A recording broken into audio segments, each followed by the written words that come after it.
Let's do a problem from your lab assignment, section 7.8. This is problem number 1.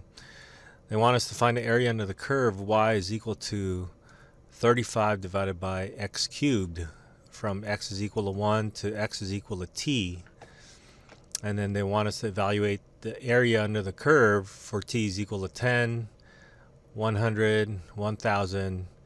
And then they say find the total area under this curve for all x's going from 1 to all the way to infinity. So this is kind of a lead up to our study of improper integrals, where the last thing that they want us to find is the area from 1 to infinity of this function 35 over x cubed. And so first we need to find out what happens from 1 to some finite value t. And so if we write 35 divided by x cubed as 35 times x to the negative 3, then that's an easier integral to deal with. So we have 35 times x raised to the... Now we have to add 1 to the power. And when we add 1 to the power, that's negative 3 plus 1. So that's going to be negative 2. So we're going to put negative 2 here. And then we also have to divide by negative 2. And so that's 35 over 2. And then we're going to put t in there. We get 35 over 2.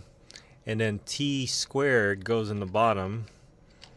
You can think about this as t to the 1/2 or whatever, but then you're going to square it anyways. And then, so this is a negative sign also, so we have to put a negative there. And then we have a minus and a minus, so that's going to just turn out to be a plus.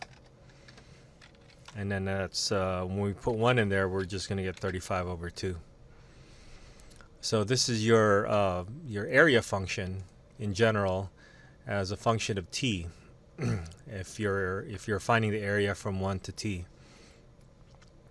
And so when we put 10 in there, we have a constant negative 35 over 2 times 1 over 10 squared.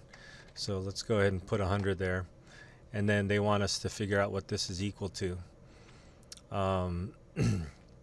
So 35, we need to do some math here. Minus 35, let's do this in LaTeX. Minus 35 divided by 200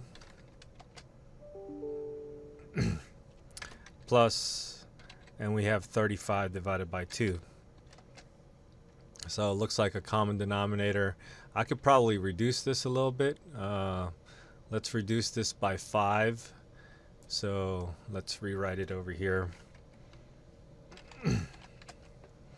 So if we reduce this by 5, we're going to get 7. 5 into 20 is 40. 5 into 20 is 4, and then another 0, that's 40. And so we want to multiply this by 20. So this is 20. And then multiply this times 20. So we got 770, 700, 707. Nope, we're subtracting. So 700 minus 7 is 693 divided by 40. I think. Let's check. 693 divided by 40. All right, let's see if this works out.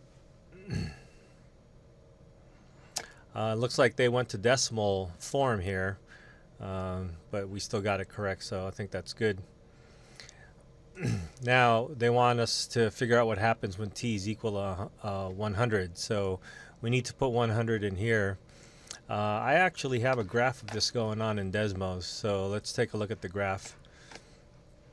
Just to backtrack a little bit, when we are finding the area between under the curve 35x cubed, we can take a look at this area function over here, and this is the integral that we got when we evaluated from 1 to t. And then so this gives us the value that we're looking for. So if we go to 10, like they were suggesting the first time, we got 17.325, and so that's a 17.325 that they got over here. Now let's go all the way up to 100, and that's 17.49825. So let's go ahead and just figure that out, copy and paste that. This is equivalent to just putting this into your calculator and letting t equal to 100. And so that's essentially what we got. So let's put that number in as a decimal, so we don't have to worry about fractions. And then now we want to put 1,000. So let's let Desmos go all the way up to 1,000 here. And let's have it figure that out. Notice the graph over here, you can't see it anymore. It's all the way up to 1,000. And we got 17.4999825. Looks like we're getting really close to 17.5, so that's probably going to be our limit. So we got that to be 1,000, and now the area under the curve from 1 to infinity of this thing, if we go through the process again, limit as t approaches infinity of this expression that we got when we put t in there. Oh, I guess we haven't put t in there yet. So let's put that expression in there. And then this is the expression that we got for the integral before we evaluated it. Oops, let's try that again. Copy. And let's paste it. It's not happening, so let's just redo it. This would be negative 35, and then this is x squared.